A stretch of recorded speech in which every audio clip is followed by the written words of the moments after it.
Tempat ibadah ini dibangun untuk menandingi tempat ibadah Baitullah di Mekah. Bangunan ini dibangun di atas bekas rumah Rasulullah, dan jejak ini diduga merupakan bekas jejak kaki Rasulullah Shallallahu Alaihi Wasallam.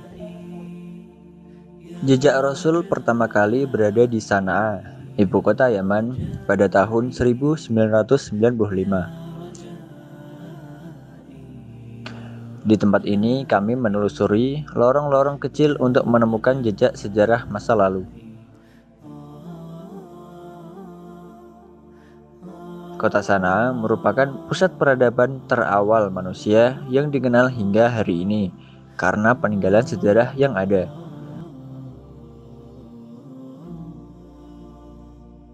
Beberapa peninggalan yang masih ada di sini adalah gereja yang dibangun oleh Abrahah al-Asiram. Gereja ini dibangun lebih dari 1.500 tahun yang lalu, sebelum kelahiran Rasulullah Shallallahu Alaihi Wasallam. Inilah yang disebut sebagai gereja Abrahah yang dikenal sebagai Al-Qolis. Abrahah adalah jenderal yang dilantik oleh Raja Habasyah untuk memerintah Yaman yang berada di bawah jajahannya. Abrahah membangun gereja ini untuk mengubah perhatian bangsa Arab jahiliyah yang terus mengunjungi Ka'bah di Mekah. Menurut riwayat yang ada, seseorang dari kaum Quraisy yang mengetahui niat jahat Abrahah itu datang ke sana untuk menghalanginya. Dia kemudian mengotori gereja Al-Qolis di malam hari dan bergegas pulang ke Mekah.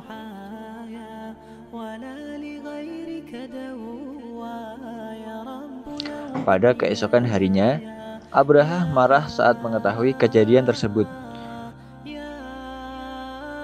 Beliau mengeluarkan perintah kepada bala tentaranya untuk menyerang Baitullah.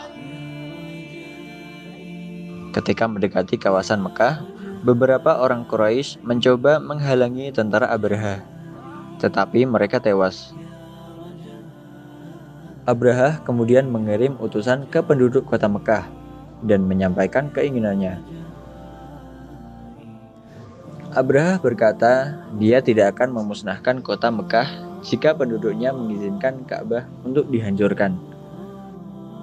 Pemimpin kaum Quraisy, Abdul Muthalib, yang juga merupakan kakek dari Rasulullah Shallallahu Alaihi Wasallam, membalas keinginan Abrahah itu. Beliau berkata mereka akan mempertahankan hak milik mereka, sementara Ka'bah akan dilindungi pemiliknya, yaitu Allah Subhanahu wa Ta'ala.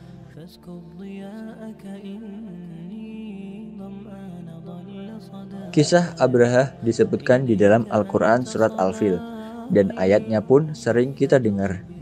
Alam tara kaifa fa'ala rabbuka bi ashabil fil alam yaj'al kaydahum fi tadlil wa arsala 'alaihim tayran ababil tarmihim bihijaratin min sijil faj'alahum ka'asfin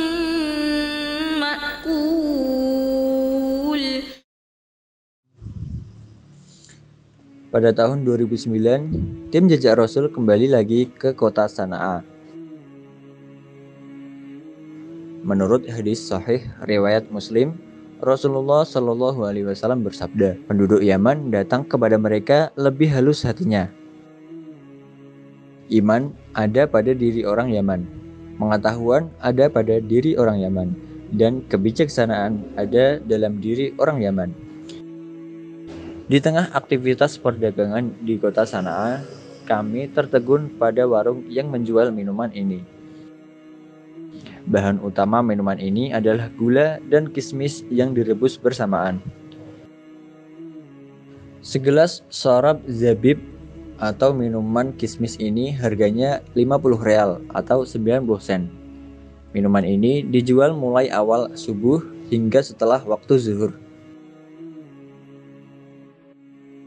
Ziarah tim jejak Rasul kali ini bertujuan untuk mengingat kembali peristiwa tentara pasukan gajah. Peristiwa itu terjadi pada sekitar tahun 570 Masehi. Namun tahun itu lebih dikenal dengan tahun gajah, tahun kelahiran Rasulullah Shallallahu Alaihi Wasallam.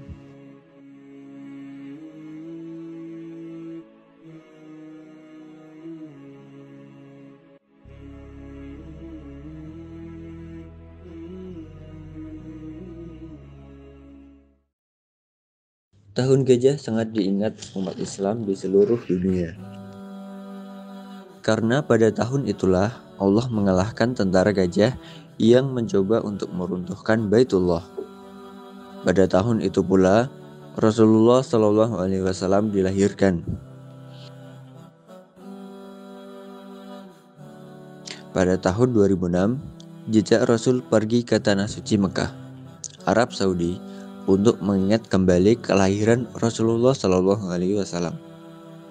Abdullah, ayah Rasulullah dan anak bungsu kesayangan Abdul Muthalib, meninggal dunia saat dalam perjalanan pulang berdagang dari Syam. Kesedihan Abdul Muthalib akhirnya terobati saat menantunya, Siti Aminah, melahirkan seorang bayi yang luar biasa di sekitar kawasan ini. Tercatat bahwa kelahiran Muhammad Shallallahu Alaihi Wasallam memberi kesan yang sangat mendalam kepada pemimpin Bani Quraisy itu. Perasaan Abdul Muthalib campur aduk antara sedih dan gembira. Sedih karena Abdullah tidak dapat melihat kelahiran anaknya sendiri, dan gembira karena dia, Abdul Muthalib, sudah menjadi seorang kakek. Sambil berlinang air mata di pipinya, Abdul Muthalib menggendong cucunya tersebut dan membawanya ke Baitullah yang terletak sekitar 300 meter dari sini.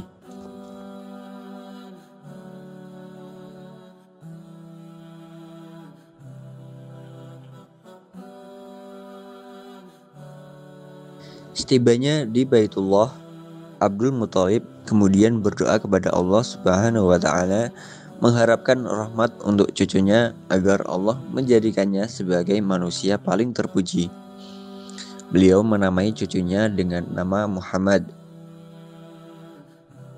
Muhammad bin Abdullah bin Abdul Muthalib dilahirkan pada 20 April tahun 571 bersama dengan 12 Rabiul Awal tahun gajah.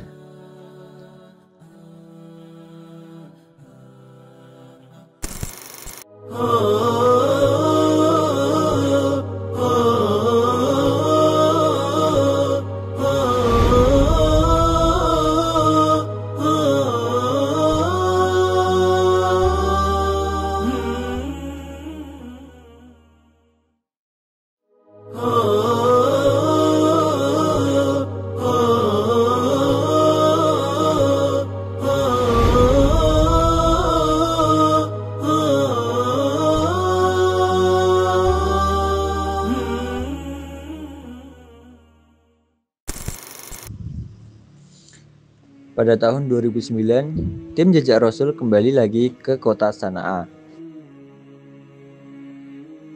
Menurut hadis sahih riwayat Muslim, Rasulullah Shallallahu Alaihi Wasallam bersabda, penduduk Yaman datang kepada mereka lebih halus hatinya.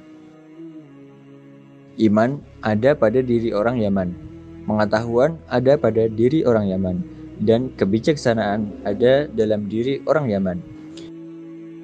Di tengah aktivitas perdagangan di kota Sana'a, kami tertegun pada warung yang menjual minuman ini. Bahan utama minuman ini adalah gula dan kismis yang direbus bersamaan. Segelas sorab zabib atau minuman kismis ini harganya 50 real atau 90 sen. Minuman ini dijual mulai awal subuh hingga setelah waktu zuhur. Ziarah tim jejak Rasul kali ini bertujuan untuk mengingat kembali peristiwa tentara pasukan gajah. Peristiwa itu terjadi pada sekitar tahun 570 Masehi. Namun tahun itu lebih dikenal dengan tahun gajah, tahun kelahiran Rasulullah Shallallahu Alaihi Wasallam.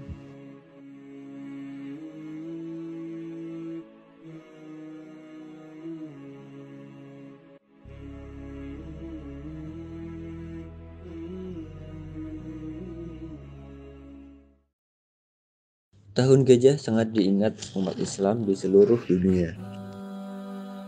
Karena pada tahun itulah Allah mengalahkan tentara gajah yang mencoba untuk meruntuhkan Baitullah.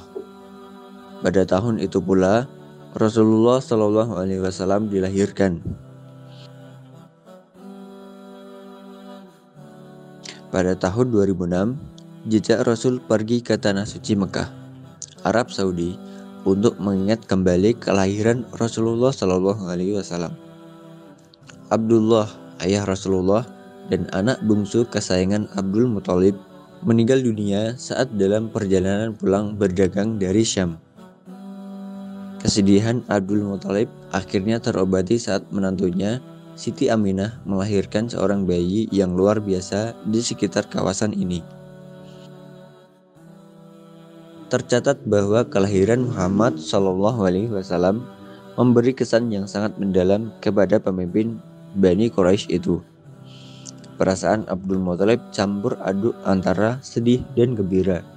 Sedih karena Abdullah tidak dapat melihat kelahiran anaknya sendiri, dan gembira karena dia, Abdul Muthalib, sudah menjadi seorang kakek. Sambil berlinang air mata di pipinya, Abdul Muthalib menggendong cucunya tersebut dan membawanya ke Baitullah yang terletak sekitar 300 meter dari sini.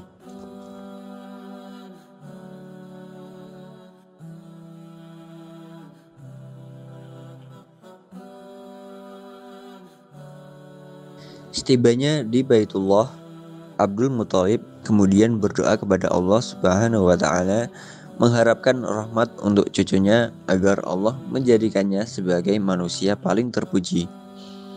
Beliau menamai cucunya dengan nama Muhammad. Muhammad bin Abdullah bin Abdul Muthalib dilahirkan pada 20 April tahun 571 bersama dengan 12 Rabiul Awal tahun Gajah.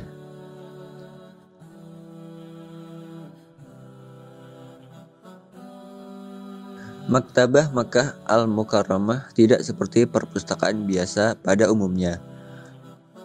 Kawasan ini dulu dikenal dengan nama Syi'bi Abi Thalib atau Syi'bi Bani Hashim, yaitu kawasan yang pernah dihuni Bani Hashim, keturunan keluarga Rasulullah.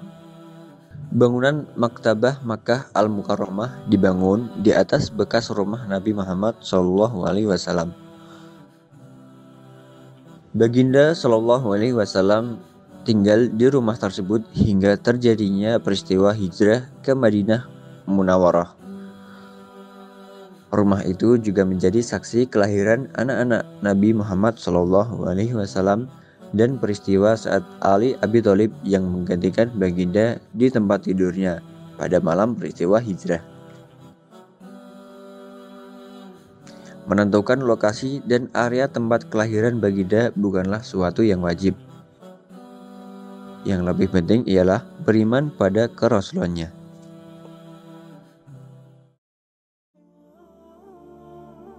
Tim Jejak Rasul melanjutkan perjalanan di bumi kelahiran Rasulullah Shallallahu Alaihi Wasallam. Kami pergi ke sebuah perkampungan yang dipercaya penduduk setempat berkaitan dengan kehidupan Rasulullah Shallallahu Alaihi Wasallam ketika baginda masih bayi. Jejak Rasul mencari jejak di perkampungan Banu Sa'ad. Perkampungan itu terletak jauh di pedalaman.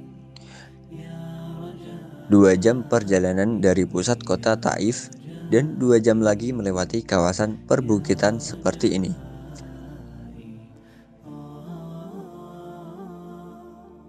Perkampungan itu adalah perkampungan Halimah As-Sa'diyah, ibu susuan Rasulullah Shallallahu Alaihi Wasallam.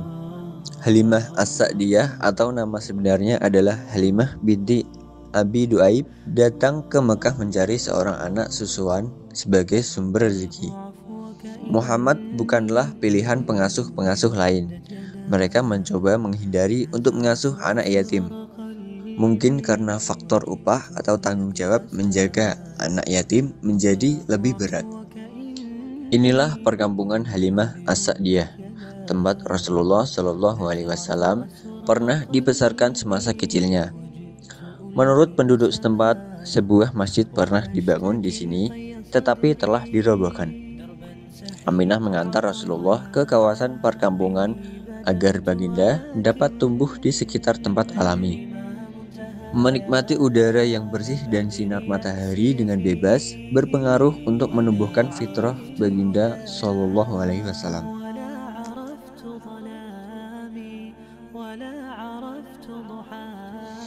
Suasana di kawasan pegunungan ini memang segar, sehingga dapat dipahami mengapa bangsawan Mekah pada zaman dahulu gemar untuk mengantarkan bayi mereka agar disusui oleh wanita dari suku Bani Sa'ad yang tinggal di kawasan ini.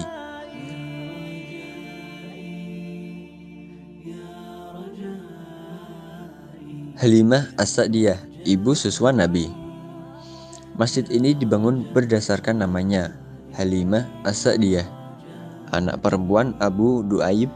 Memang wajar di kalangan penduduk Mekah di kala itu untuk mengantar bayi mereka ke sini.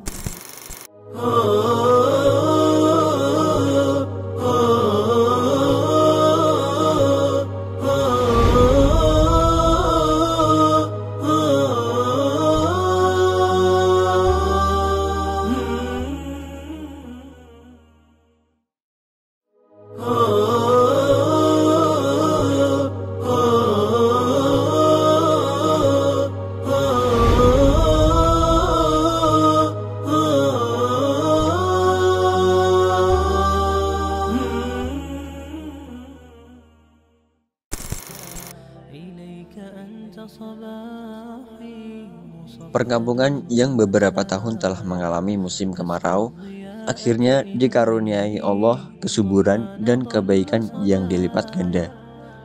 Kambing-kambing yang menghasilkan banyak susu, padahal sebelumnya mereka tidak pernah menghasilkan. Berkah itu selaras dengan kelahiran baginda yang membawa rahmat kepada seluruh alam. Sebagian ulama meriwayatkan bahwa beberapa pertanda telah terjadi ketika kelahiran Rasulullah Shallallahu Alaihi Wasallam.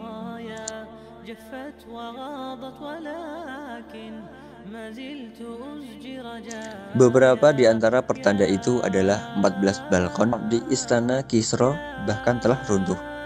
Sementara sebagian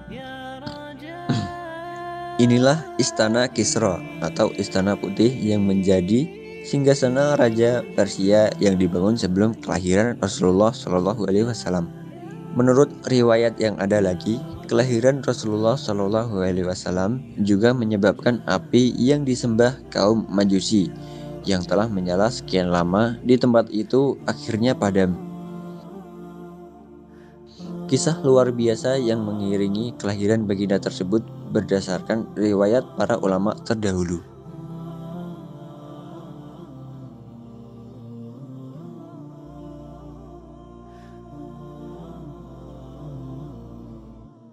Kota Busra dipercaya memiliki kaitan dengan sejarah Rasul akhir zaman.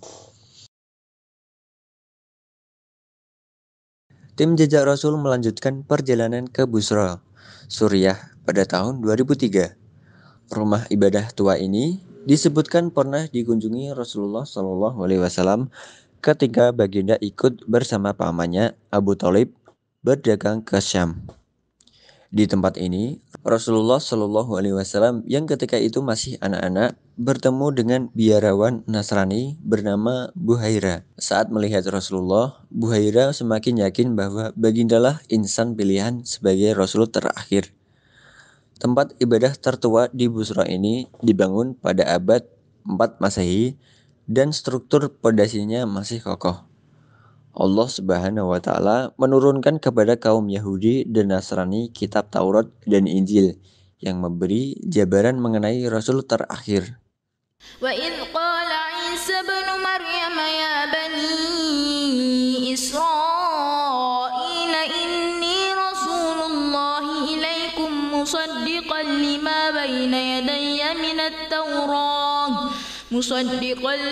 بَيْنَ يَدَيَّ مِنَ التَّوْرَاةِ وَمُبَشِّرًا بِرَسُولٍ يَأْتِي مِن بَعْدِ اسْمُهُ أَحْمَدُ فَلَمَّا جَاءَهُم بِالْبَيِّنَاتِ قَالُوا هَذَا سِحْرٌ مُبِينٌ. Gereja ini telah dibangun sejak 200 tahun sebelum kelahiran Rasulullah Shallallahu Alaihi Wasallam.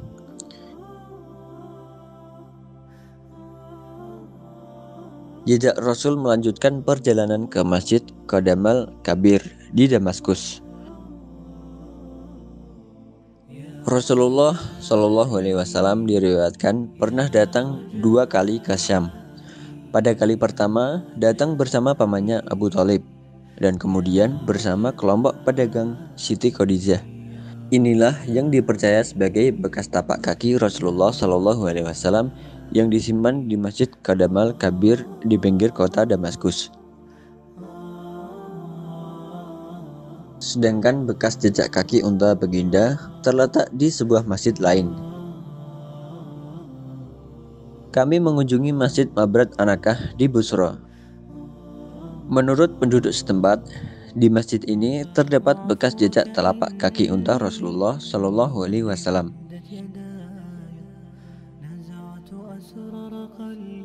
Ada 2 bekas lekukan yang dipercaya merupakan tempat di mana lutut unta Rasulullah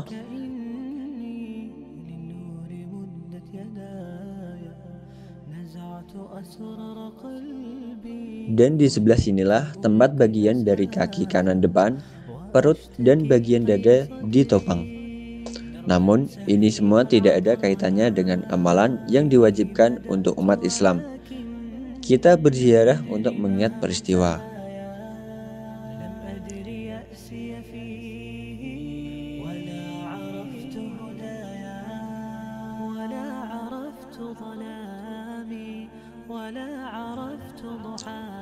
Kami kembali ke Arab Saudi untuk mencari peninggalan Muhammad SAW sebelum baginda diangkat menjadi Rasul.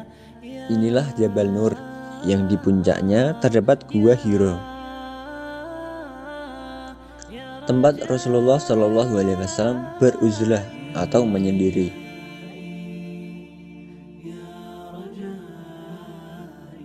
Setelah persiapan selesai dilakukan, tim jejak Rasul pasrah untuk mendaki bukit setinggi 600 meter ini.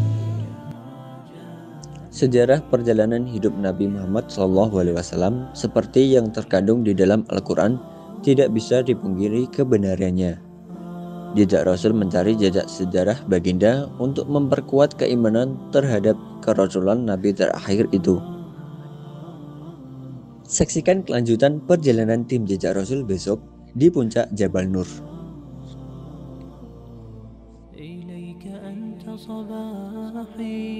مصفد بمسايا فاسكب ضياءك إني ظمآن ضل صدايا إليك أنت صباحي مصفد بمسايا فاسكب ضياءك إني ظمآن ضل صدايا لم أدر من أين بعد أسقي جنين الركايا والشط لا ما فيه يطفي اللظى في حشايا رحماك يا رب إني وزورقي والخطايا في لجة ليس فيها من الضياء بقايا جفت وغاضت ولكن ما زلت أزجي رجايا يا